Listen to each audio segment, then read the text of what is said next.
Shalom, selamat siang Bapak Ibu serta saudara-saudara yang dikasihi oleh Tuhan.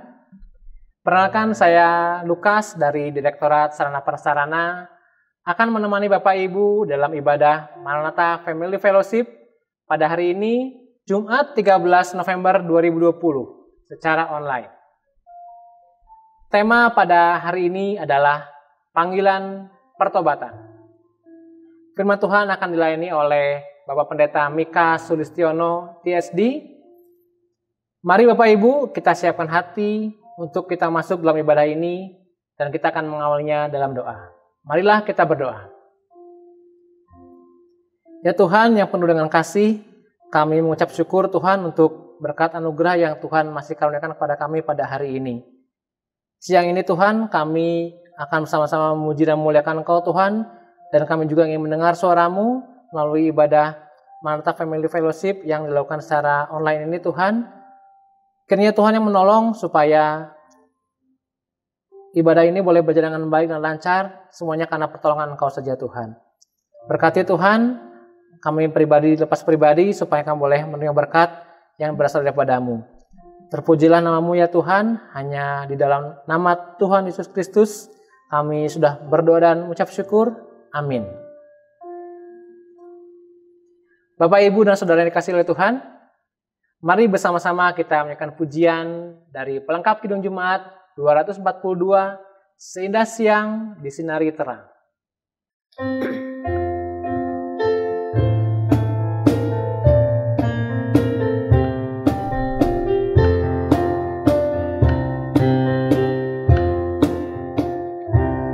Seindah siang disinari terang, cara Tuhan mengasihiku. Seindah petang dengan angin sejuk, cara Tuhan mengasihiku. Tuhanku lembut dan penyayang, dan aku mengasihi Dia. Kasih-Nya besar, agung dan mulia, cara Tuhan mengasihiku.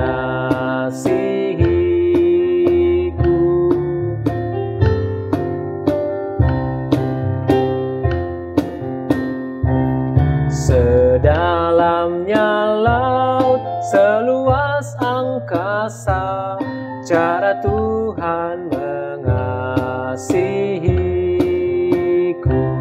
Seharum kembang yang tetap semerbak, cara Tuhan mengasihiku. Damai-Nya tetap besertaku, dan sorgalah pengharapanku. Hidupku tentram, ku nikmati penuh, cara Tuhan mengasihiku. Damai-Nya tetap besertaku, dan sorgalah pengharapanku.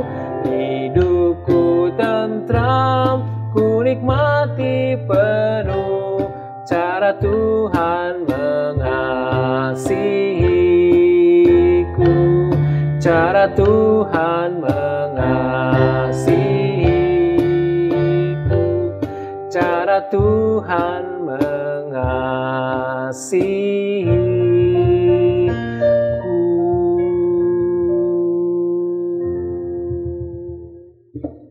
Sebelum kita mendengarkan firman Tuhan, marilah kita bersama-sama menyiapkan hati dengan menyanyikan lagu pujian dari pelengkap Kidung Jemaat 255, Firman-Mu kupegang selalu.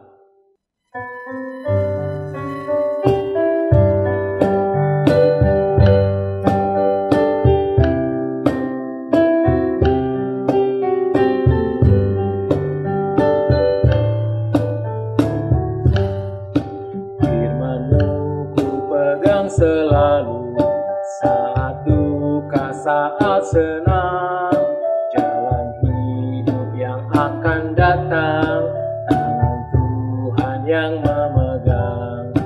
Pencobaan menghimpit aku dan menjadi keluhanku, firman-Mu ku pegang selalu, sayap-Mu tempat berteduh.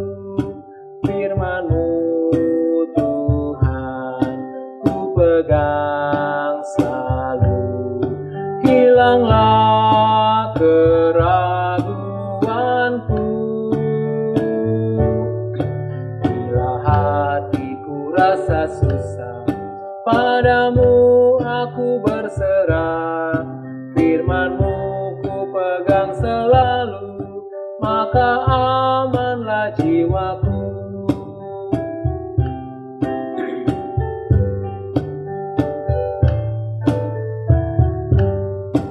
Firman-Mu ku pegang selalu, saat duka, saat senang, jalan hidup yang akan datang, tangan Tuhan yang memegang.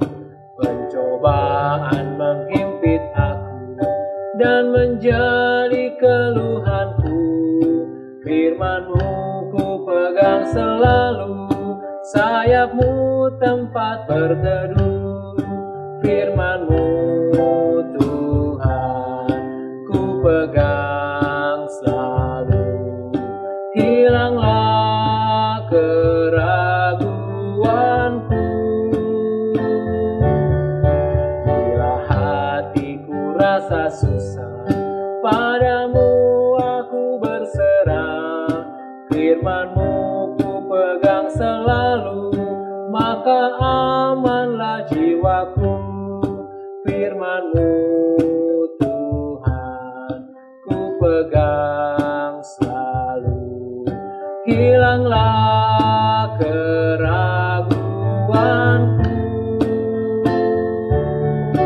Bila hatiku rasa susah, padamu aku berserah, firman-Mu ku pegang selalu, maka amanlah jiwaku.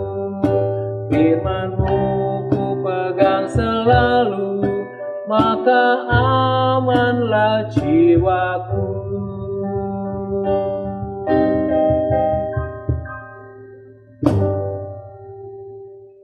Selamat pagi menjelang siang, Persekutuan Keluarga Besar Maranatha, Maranatha Family Fellowship. Kesekian kalinya saya mendapatkan hak istimewa untuk melayani firman Tuhan yang saya akan bagikan kepada saudara sekalian. Selama masa pandemik ini, salah satu hal yang mempesonakan saya sering menyisihkan waktu untuk melihat perjuangan seorang penginjil pribadi atau personal evangelism yang dilakukan oleh Ray Comfort. Orang ini sangat rajin dari Living Water, sangat rajin untuk menginjili banyak sekali orang-orang Amerika yang berlatar belakang ateis. Yang menarik bagi saya, setiap kali dia ketemu dengan orang-orang yang menolak Tuhan, keberadaan Tuhan, ateis atau agnostik, Ray selalu tanya, apakah kamu adalah orang baik? Mereka kebanyakan berkata, ya saya orang baik. Saudaraku, kalau orang mengatakan tentang dirinya seperti itu, rasanya terlalu sulit untuk kemudian membawa orang itu keperluan akan keselamatan pembaharuan hidup. Tapi yang menarik, Ray Comfort tidak pernah putus asa. Dia kemudian menggiring kepada satu pertanyaan yang adalah berkaitan dengan perilaku mereka. Dia bertanya kepada orang-orang yang dilayani, dia selalu bertanya begini. Setelah dia tanya, apakah engkau orang baik? Umumnya mereka menjawab, kami orang baik, orang agnostik, orang ateis. Mereka selalu bilang, aku orang baik, saya orang baik. Tapi Ray Comfort kemudian bertanya, apakah kamu pernah berbohong? Kemudian kebanyakan mereka senyum-senyum, dan mereka berkata, ya pernah. Kemudian ditanya lagi, berapa kali? Sering.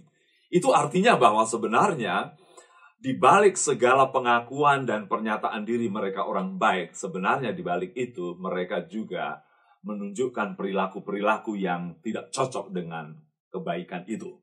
Memang tidak mudah untuk membawa orang pada kesadaran akan kesalahan, pada kesadaran akan kekeliruan, pada kesadaran akan dosa.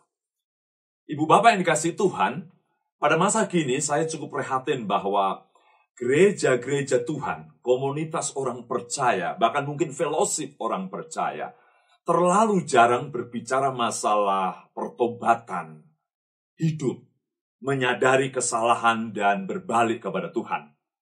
Dan tema kita pada pagi hari ini, tema yang saya anggap sebagai jarang dikhotbahkan, tetapi memang harus dikhotbahkan.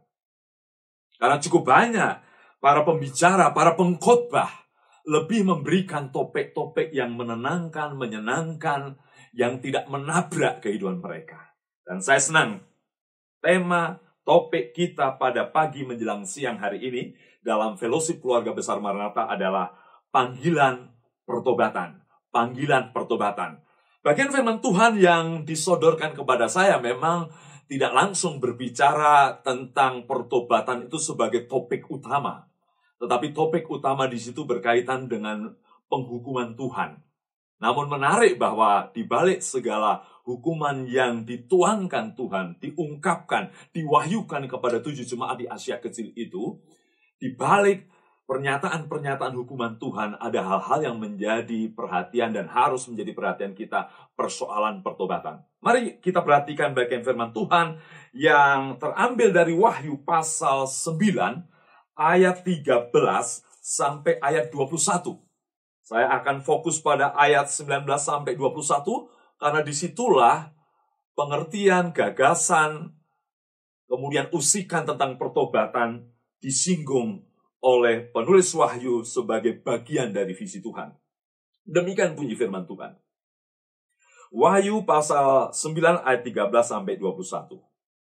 Lalu malaikat yang keenam meniup sangkakalanya, dan aku mendengar suara keluar dari keempat tanduk mezbah emas yang di hadapan Allah, dan berkata kepada malaikat yang keenam yang memegang sangkakala itu, lepaskanlah keempat malaikat yang terikat dekat sungai besar Efrat itu.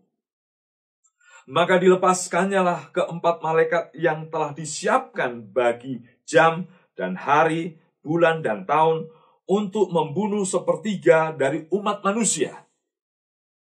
Dan jumlah tentara itu ialah 20.000 laksa pasukan berkuda. Aku mendengar jumlah mereka. Maka demikianlah aku melihat dalam penglihatan ini kuda-kuda orang-orang yang menungganginya. Mereka memakai baju zirah, merah api dan biru dan kuning, belerang warnanya. Kepala kuda-kuda itu sama seperti kepala singa, dan dari mulutnya keluar api dan asap belerang. Oleh ketiga malapetaka ini dibunuh sepertiga dari umat manusia, yaitu oleh api dan asap dan belerang yang keluar dari mulutnya. Sebab kuasa kuda-kuda itu terdapat di dalam mulutnya dan di dalam ekornya. Sebab ekornya sama seperti ular. Mereka berkepala dan kepala mereka itu mereka mendatangkan kerusakan. Tetapi manusia lain, mulai ayat 20 dan 21 menarik, tetapi manusia lain yang tidak mati oleh malapetaka itu, tidak juga bertobat. Tidak juga bertobat dari perbuatan tangan mereka.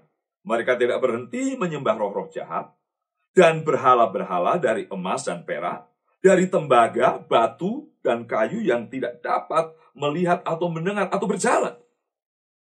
Dan mereka tidak bertobat, sekali lagi, dan mereka tidak bertobat daripada pembunuhan, sihir, percabulan, dan pencurian. Saya menduga bahwa perikop ini disodorkan kepada saya untuk kita mempelajari tentang betapa tidak mudahnya pertobatan itu terjadi. Ayat 9 dan 21 ditekankan di situ, saudaraku. Ya. Bahwa mereka, manusia lain yang tidak mati itu tidak juga bertobat dari perbuatannya. Ayat 21 kembali, mereka tidak bertobat daripada pembunuhannya. Saudara yang dikasihi Tuhan, pada kesempatan ini, saya kira saya tidak sedang fokus kepada porsi penghukuman pada sangkakala ke-6. Tetapi saya mau mengajak kita untuk merenungkan porsi bagaimana dalam penghukuman yang mengerikan, kesekian dari tahapan-tahapan penghukuman itu, ternyata manusia-manusia yang hidup tidak juga bertobat. Tidak juga bertobat.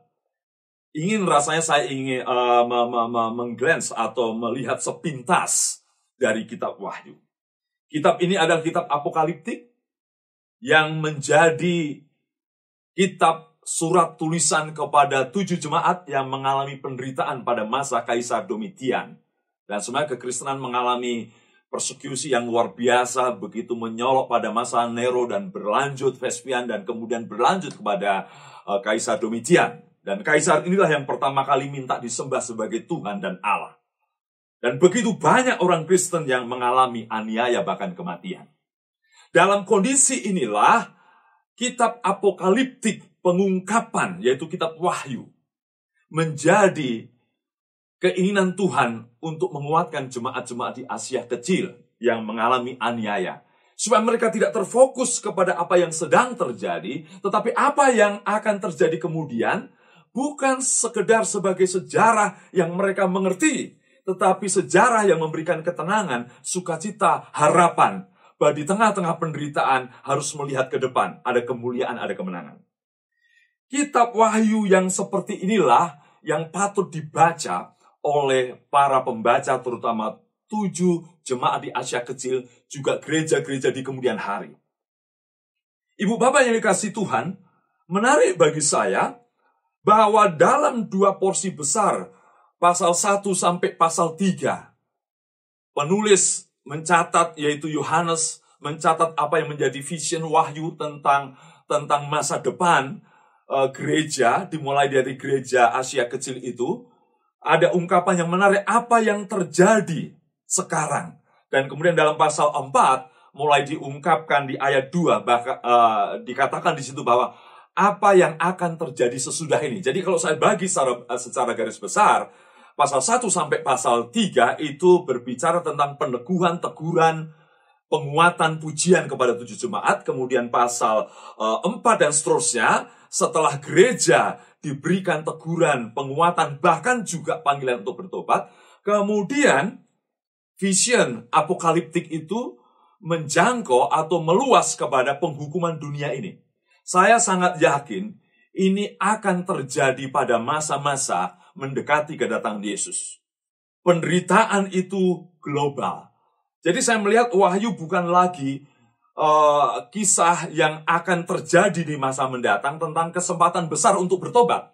Tapi justru kesempatan sempit untuk bertobat, karena masa-masa setelah gereja, setelah apa yang terjadi, atau apa yang terjadi sesudah ini, itu masa-masa penderitaan yang luar biasa.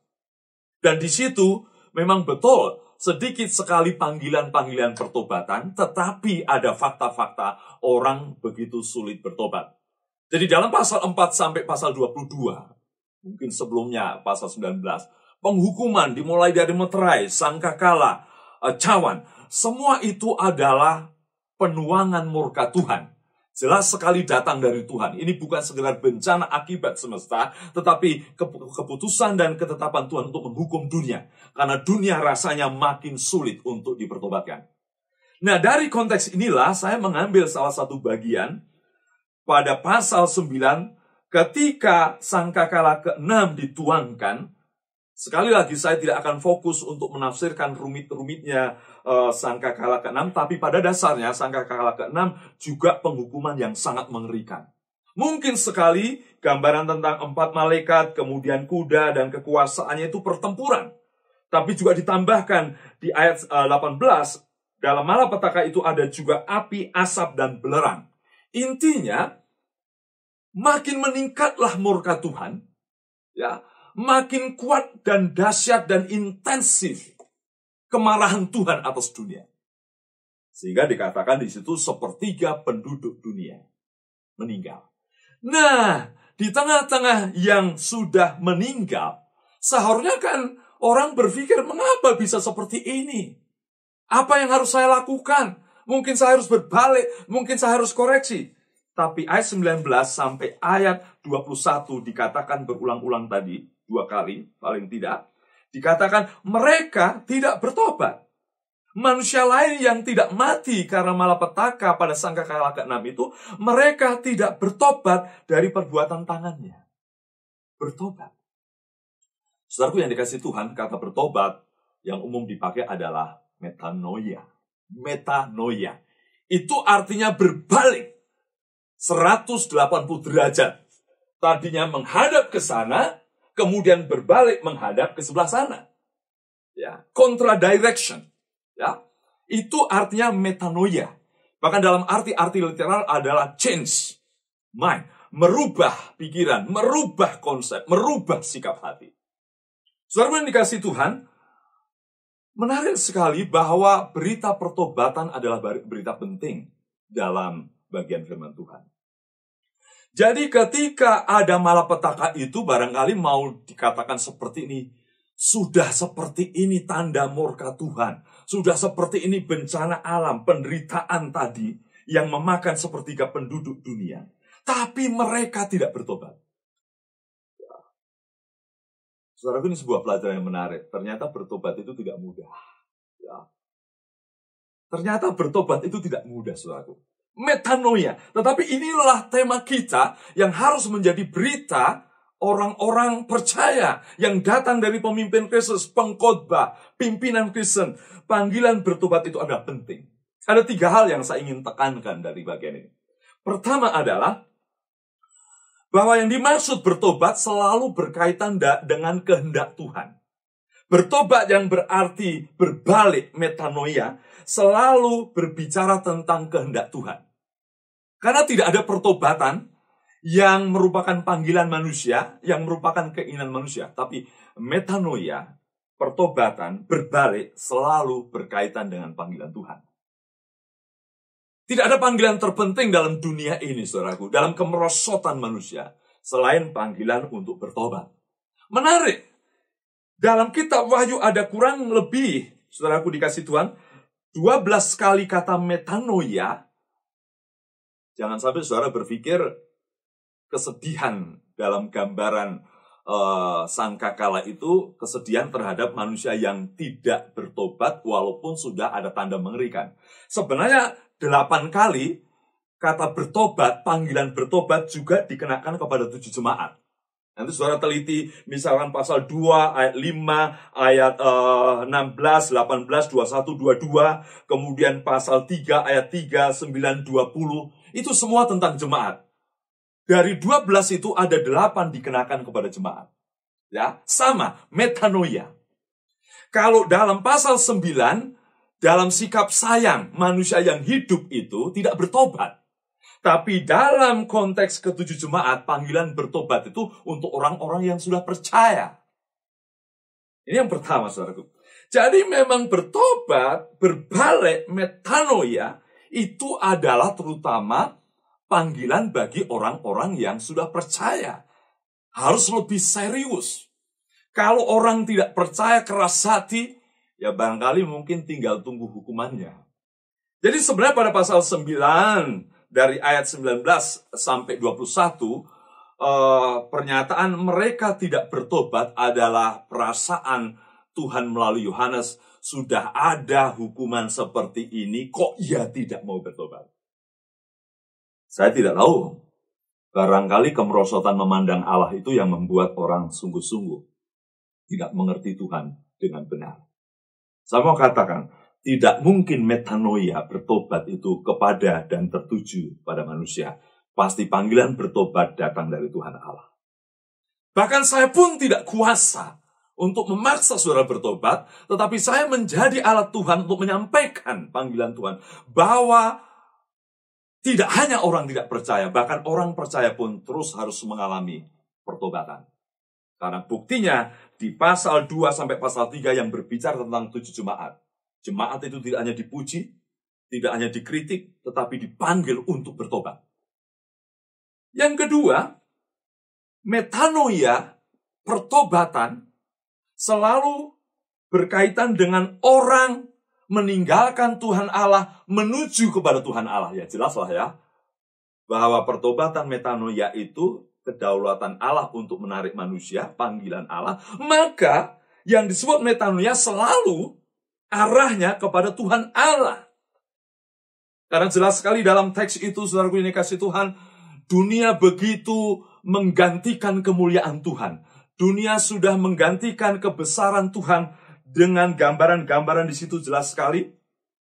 Mari saya kembali kepada saudaraku di ayat 20. Mereka tidak berhenti menyembah roh-roh jahat, berhala dari emas, perak, tembaga, batu, kayu yang tidak dapat melihat dan mendengar. Jadi jelas metanoia berbalik itu menuju kepada Allah yang benar. Karena dunia menyembah Allah yang tidak benar.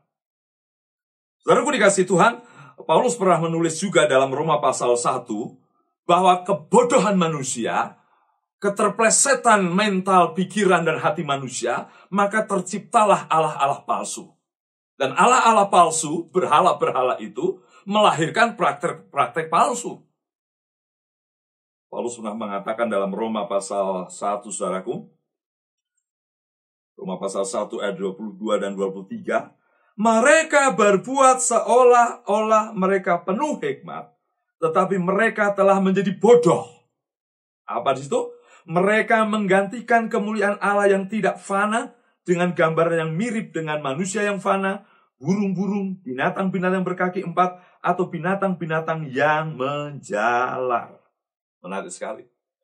Jadi metanoia, panggilan bertobat, adalah panggilan meninggalkan penyembahan, meninggalkan pemuliaan, meninggalkan idolisme atau pendewaan di luar Allah yang benar.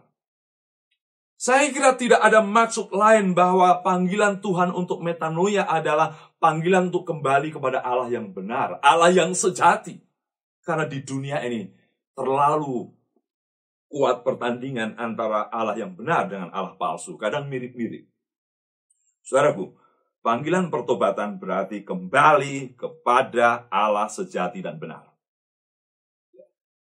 Tapi mungkin saudara bertanya, mana Allah yang benar? Ini perlu waktu.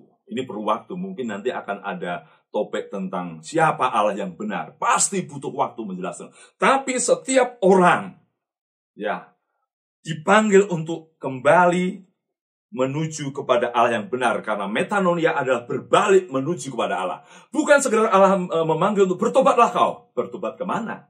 Ke arah siapa? Jelas kepada Allah yang benar. Karena manusia sudah membuat patung-patung, berhala-berhala, kepalsuan-kepalsuan. Barangkali mungkin karena merasa nyaman juga ya. Saya tidak menyembah Tuhan Yesus, ternyata diberkati juga. Saya juga tidak percaya Allah, saya juga diberkati. Saya menyembah pengetahuan saya, ilmu saya, otak saya, humanistik saya sebagai sebuah idol baru. Tapi saya ingatkan saudaraku, bahwa panggilan pertobatan selalu harus menuju kepada Allah yang benar. Seperti apa Allah yang benar? Kita mesti diskusi lebih panjang itu. Tapi saya yakin bahwa di dalam Yesus Kristus, Allah yang menyatakan diri dalam rupa manusia, mengambil rupa manusia.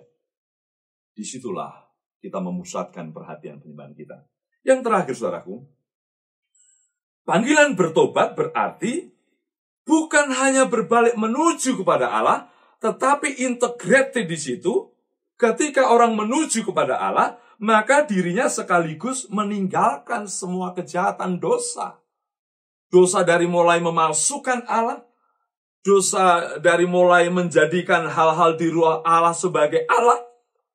Ada banyak berhala, saudara ya. Hobi yang berlebihan mengalahkan Allah, yaitulah berhala, saudara. Ya, kesenangan yang melebihi dari kehormat Allah, itu juga berhala. Intelektual yang mengalahkan kemuliaan Tuhan, itu juga berhala. Jadi ketika kita berkata kita harus berbalik kepada Tuhan Allah, menarik sekali, saudara. Maka di situ ayat 21, mereka tidak bertobat dari pembunuhan, sihir, percabulan, dan pencurian. Ya. Jadi bukan hanya bentuk-bentuk wujud-wujud Allah ditinggalkan, tetapi integrated. Ya, dengan perilaku. Jadi metanoia, pertobatan, selalu berkaitan dengan pembaharuan hidup. Saudaraku, 8 kali Tuhan dalam vision yang diterima Yohanes, ya, vision tentang anak Allah, anak manusia, Alfa dan Omega itu, 8 kali Tuhan menyampaikan teguran kepada jemaat-jemaat Efesus, Smyrna, Tiatira, Laodikia, Pergamus, dan seterusnya. Artinya bahwa sebenarnya pertobatan yang utama memang orang meninggalkan dari penyembahan berhala kepada Allah yang benar, tetapi ketika dia bergabung dengan Allah yang benar, itu pun terus harus menuntaskan pertobatan-pertobatan perilaku. Perilaku-perilaku yang dulu berkaitan dengan penyembahan berhala, ya. Kemudian sekarang masuk pada penyembahan Allah benar, itu yang harus dikejar. Ya. Jadi berita dosa, tidak setia, jahat, ya, rakus. Saudaraku, saya kira ini adalah komitmen orang percaya. Anda dan saya memang sudah bertobat, sudah mengalami metanoia, meninggalkan Allah palsu, menuju pada Allah yang benar dalam Yesus Kristus. Tapi tidak cukup. Integrated di situ. Mengaku bahasa meninggalkan dewa, penyembahan lama dan menyembah pada Yesus. Pasti terkait dengan hidup saudara yang berubah. Hidup saudara yang berubah. Total. Progresif.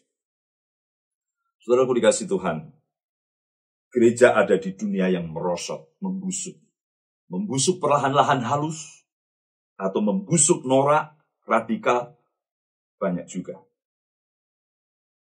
Hati-hati bahwa gereja selalu ada potensi ikut merosot semerosotnya dunia. Kadang dunia menjadi arena kehadiran gereja, tetapi gereja tidak harus duniawi. Ya, gereja seharusnya tetap menunjukkan sikap pertobatan, sikap berbeda dalam hal melakukan perbuatan-perbuatan yang benar. Ya, ini yang namanya metanoia. Ya barangkali kalau saya khotbah keras seperti ini saudaraku, ya memang sudah habis pasaran. Karena kita mendengar gereja yang terlalu meninabubukkan jemaatnya, tidak menegur dosa. Ya, senang kalau jemaat mendengar berita berkat, diberkati, dipulihkan, ya kan? Wah, pokoknya kamu akan menerima kemuliaan. Ya. Tidak salah, sebenarnya kemuliaan sudah diterima ketika kita terima Yesus. Maka Paulus berkata, terpujilah Allah, Bapa Tuhan kita, yang dalam Dia kita menerima berkat surgawi. Sudah. Ya. Saudaraku dikasih Tuhan, memang saya cukup prihatin dengan perkembangan gereja. Apakah sesungguhnya orang-orang percaya seperti teguran Tuhan untuk bertobat kepada 7 jemaat? Bukan hanya pernyataan Tuhan melalui wahyu pada sangkakala itu menyayangkan bahwa manusia yang tidak meninggal itu tetap tidak bertobat. Maka saya menjadi sadar, tidak mudah orang terus mengalami pertobatan. Bahkan, mungkin menghadapi kesulitan sekalipun. Belum tentu orang koreksi apa yang harus saya ubahkan. Tapi panggilan kita, sebagai orang percaya, jemaat Tuhan seharusnya terus-menerus hidup dalam pekerjaan pertobatan. Setelah dimulai pertobatan utama, meninggalkan penyembahan kepalsuan, datang pada Kristus, kepada Allah yang benar. Dan kemudian secara progresif, eksperiensial, kita terus diperbaharui serupa Yesus. Dan di dalam 7 jemaat itu, Tuhan, Yesus dalam wahyunya yang disampaikan Yohanes, tidak ragu. Bertobatlah. Bertobatlah. Aku akan begini kalau aku tidak bertobat. Saya kira ini penting. Beberapa tahun yang lalu, saya membaca satu buku yang kita semua pernah melihat buku itu. 7 Dosa Maut, karya Billy Graham. Saya terpesona dengan Billy Graham, bukan karena lamanya melayani, tetapi salah satu pengkhotbah yang sangat tegas terhadap dosa, kebejatan, neraka, penghukuman. Dan saya kira mulai jarang ada hamba-hamba Tuhan seperti itu. Kalau gereja tidak menjadi arena koreksi, komunitas orang percaya, di Maranatha sekalipun, tidak menjadi arena kita terus mengalami pertobatan. Ya, apa gunanya kita mengaku Yesus Kristus Tuhan Allah saya, Allah kami. Kepada Dia kami percaya. Mungkin secara iman mengalami metanoia, tapi secara praktis tidak integrated dengan itu. Ya. Jadi buku itu berjudul 7 Dosa Maut. Saya lupa menyebutnya lengkap, tapi paling tidak dosa sombong, iri hati, kemarahan, tamak, nafsu, malas, rakus. Dan salah satu statement yang menarik, Billy Graham bilang begini, kalau gereja tidak berani lagi menulis kata racun di balik semua mungkin yang diminum dan dimakan, artinya segala perilaku di dunia ini yang mungkin ditelan, diserap, maka sebenarnya kehidupan gereja bukan menjadi pancaran Kristus, tetapi menjadi orang-orang percaya yang memalukan nama Kristus.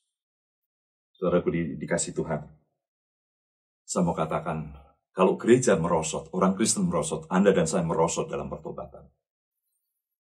Dengan model apa lagi dunia harus diperbaiki, diperbaharui. Ya. Saya kira pada masa yang susah ini, berita kita tetaplah terus dalam kebenaran. Hiduplah dalam panggilan metanoia. Ya, saudara sudah menanggapi panggilan supaya berbalik metanoia kepada Allah. Karena itu panggilan Allah, bukan panggilan gereja, bukan panggilan pimpinan Kristen, panggilan Allah. Ya, saudara berkata, saya sudah percaya kepada Allah yang benar. Tidak cukup. Saudara dan saya harus berani meninggalkan. Progressively, ya, experiential, terus dalam pengalaman, terus-menerus kita diperbaharui. Hidup ini adalah proses pembaharuan supaya kita serupa dengan Kristus. Kiranya keluarga besar Universitas Kristen Maranatha Family Fellowship terus menjadi tempat di mana kita ada waktu bersama Tuhan. Apa yang harus saya ubahkan sebagai panggilan metanoia, pertobatan. Ya, karena itulah yang dikehendaki Tuhan dalam hidup kita. Supaya dunia melihat terang kita. Supaya dunia melihat kemuliaan kita. Supaya dunia memahami bahwa masih ada standar kebaikan. Masih ada pancaran kebaikan. Ini doa saya, doa kita semua.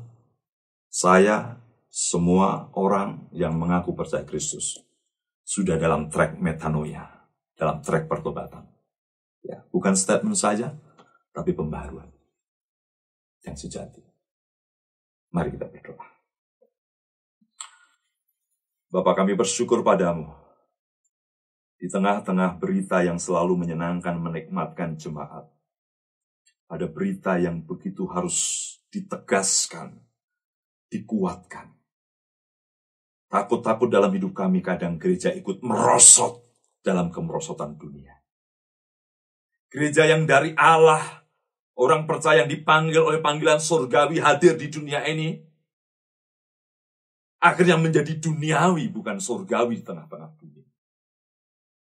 Kami berdoa pribadi demi pribadi di tempat ini, supaya kita menyadari bahwa pertobatan dimulai dari berbalik kepada penyembahan yang tidak benar menuju pada Kristus dan terus berlanjut melalui kehidupan yang mulia.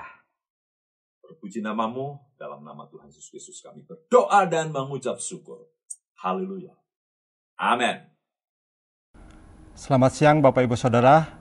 Mari kita bersatu dalam doa syafaat yang nanti kita akan akhiri dengan doa Bapa kami yang kita ucapkan secara bersama. Mari kita bersatu dalam doa. Segala puji dan syukur kami naikkan kepadamu ya Bapa, atas kasih dan pemberian Tuhan bagi hidup dan kehidupan kami.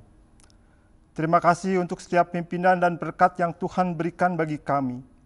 Terima kasih untuk firman Tuhan yang boleh kami dengar dan renungkan pada siang ini. Kiranya itu semua boleh menjadi berkat dan tuntunan bagi kami dalam menjalani hari-hari kami ke depan. Dalam syafaat ini ya Tuhan, kami ingin menaikkan doa dan permohonan kehadirat-Mu. Secara khusus, kami mendoakan bangsa dan negara kami. Tuhan berkati dan berikan hikmat-Mu bagi para pemimpin bangsa kami, mulai dari Bapak Presiden, para menteri, para wakil rakyat, sampai pimpinan di daerah. Berikan mereka hikmat daripada-Mu ya Bapa, agar dalam memimpin bangsa ini, setiap rencana dan kebijakan yang mereka ambil, berdasarkan kasih dan kehendak-Mu saja. Lindungi mereka ya Bapa, dari kepentingan pribadi maupun golongan.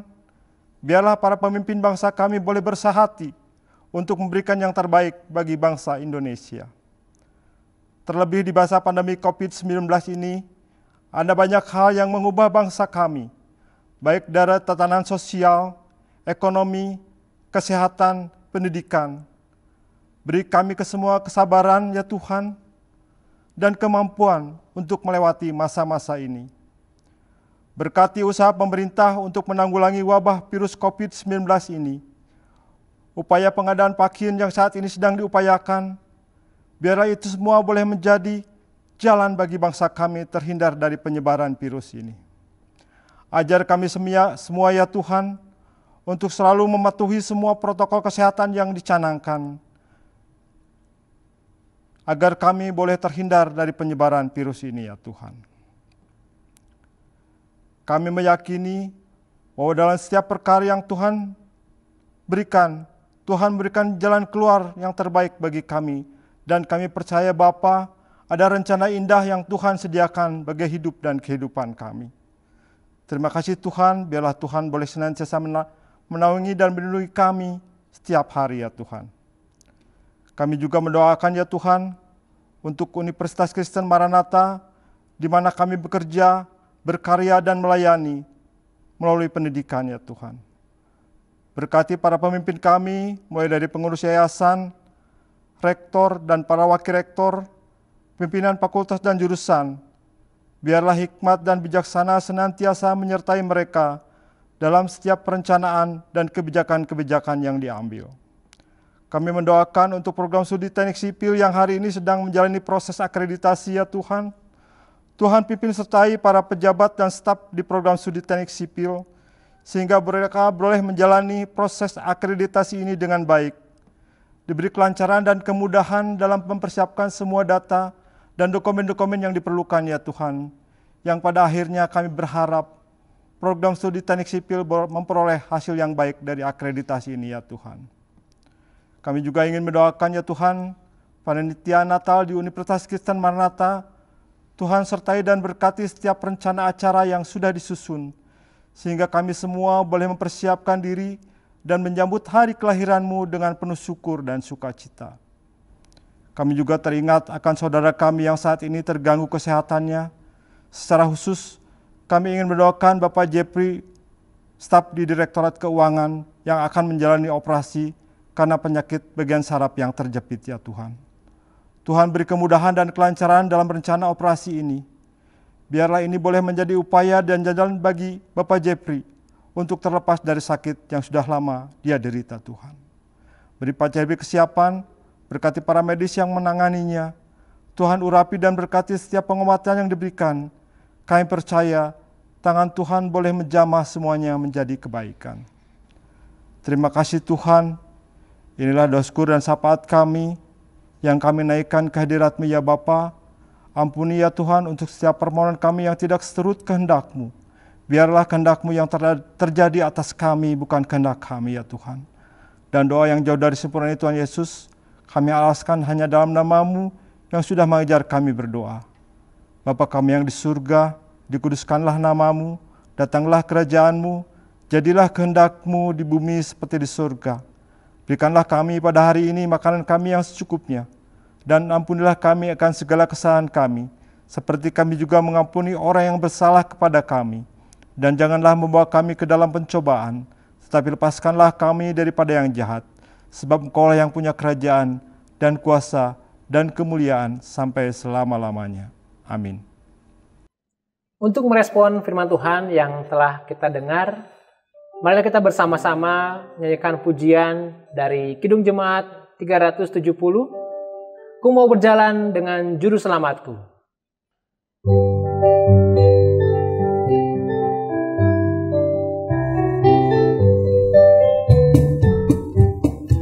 Ku mau berjalan dengan juru selamatku, di lembah berbunga dan berair sejuk. Ya kemana juga aku mau mengikutnya, sampai aku tiba di negeri baka. Ikut Tuhan Yesus, ku tetap mendengar dan mengikutnya. Ikut, ikut, ikut Tuhan Yesus, ya kemana juga ku mengikutnya.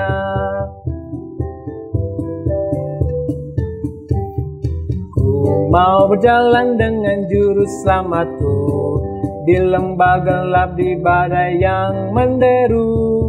Aku takkan takut di bahaya apapun, bila ku dibimbing tangan Tuhanku. Ikut, ikut, ikut Tuhan Yesus, ku tetap mendengar dan mengikutnya. Ikut, ikut, ikut Tuhan Yesus, ya kemana juga ku mengikutnya.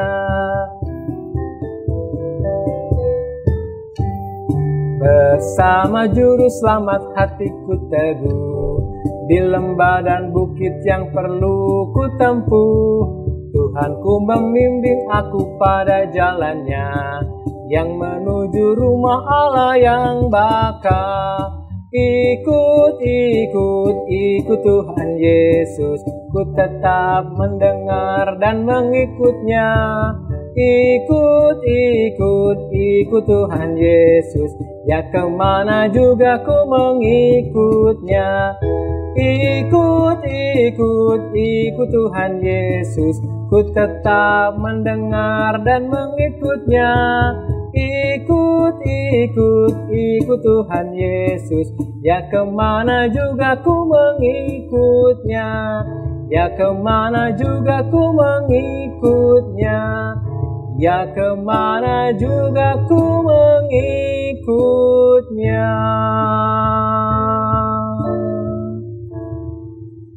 Berkat dan pengutusan akan disampaikan oleh Bapak Pendeta Mika Sulistiono, TSD. Bapak Ibu yang dikasihi Tuhan, dimanapun saudara berada, sekarang waktunya kita akan menerima berkat Tuhan. Silakan dengan penuh hikmat dan hati yang merindu jamahan Tuhan, pertolongan Tuhan. Saudara boleh berdiri, saudara boleh duduk dimanapun Anda berada. Mari kita akan menerima berkat Tuhan dan pengutusan Tuhan. Jemaat yang dikasihi Tuhan, Tuhan Yesus Kristus, Yahweh yang mengambil rupa manusia, memberkati engkau, melindungi engkau. Tuhan itulah yang menyinari engkau dengan wajahnya dan memberikan kasih karunia. Dan Tuhan itu juga yang menghadapkan wajahnya kepadamu dan memberikan damai sejahtera. Ini terimalah berkat. Kasih karunia daripada Allah Bapa, kasih sayang di dalam nama Tuhan Yesus Kristus, anaknya yang tunggal, dan di dalam nama pribadi Roh Kudus, turun ke atas kita semua. Sejak dari engkau mengalami keputusan mengimani Dia sebagai Juru Selamat, terus turun bahkan hari ini akan turun sampai Maranatha kita bertemu Yesus Kristus Tuhan muka dengan muka. Terimalah berkat Allah Tritunggal dalam nama Tuhan Yesus Kristus. Haleluya. Amin. Bapak, Ibu, serta saudara-saudara yang dikasihi oleh Tuhan, terima kasih untuk kebersamaan kita dalam Maranatha Family Fellowship pada hari ini. Kami mengundang Bapak, Ibu, serta saudara-saudara sekalian untuk mengikuti Maranatha Family Fellowship pada hari Jumat yang akan datang, 20 November 2020, dengan tema Malapetaka dari Ketidaktaatan. Firman Tuhan akan dilayani oleh Bapak Pendeta Yohanes Bambang Mulyono, MTH. Disampaikan juga kepada Bapak, Ibu, serta saudara sekalian, jangan lupa untuk mengisi evaluasi kegiatan ini pada link yang sudah dibagikan bersama dengan link untuk ibadah Maranatha Family Fellowship. Sampai jumpa Jumat depan, tetap menjaga kesehatan.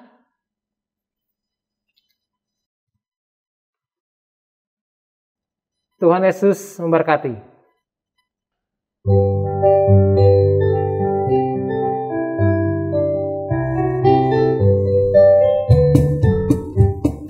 Ku mau berjalan dengan juru selamatku, di lembah berbunga dan berair sejuk.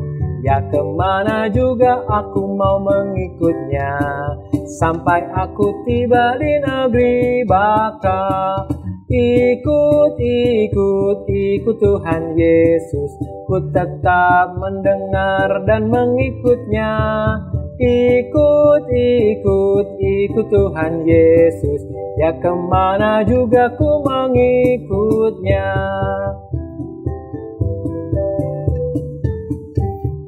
Ku mau berjalan dengan juru selamatku, di lembah gelap, di badai yang menderu. Aku takkan takut di bahaya apapun, bila ku dibimbing tangan Tuhanku. Ikut Tuhan Yesus, ku tetap mendengar dan mengikutnya. Ikut Tuhan Yesus, ya kemana juga ku mengikutnya.